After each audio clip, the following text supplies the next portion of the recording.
అబద్ధం నిజాన్ని అడిగిందంట, కలిసి స్నానం చేద్దామా అని. ఇదేంటి కొంచెం తడగా ఉంది అని నిజం వద్దు అని అందంట. లేదు చూడు, నీళ్లు చాలా బాగున్నాయి, చాలా ఫ్రెష్గా ఉంటుంది స్నానం చేస్తే అని అబద్ధం ఒప్పించిందంట. అరే నిజంగానే నీళ్లు బాగున్నాయి అని నీళ్ళని తాకి చూసిన నిజం సరే పద అని తన బట్టలు ఇప్పేసిందంట. నిజం అబద్ధం ఇద్దరూ స్నానం చేస్తున్నారు.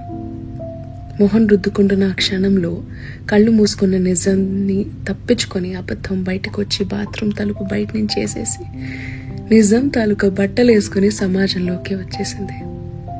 సమాజం అంతా నిజం బట్టలు వేసుకున్న అబద్ధాన్ని గౌరవించారు, నమ్మారు, చూశారు.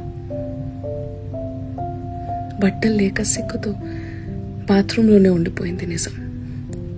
ఎలాగో అలా తప్పించుకొని బయటకు వచ్చేసరికి సమాజం అంతా నిర్వస్త్రంగా ఉన్న తనని చూసి అసహ్యించుకుందంట, బహిష్కరించిందంట.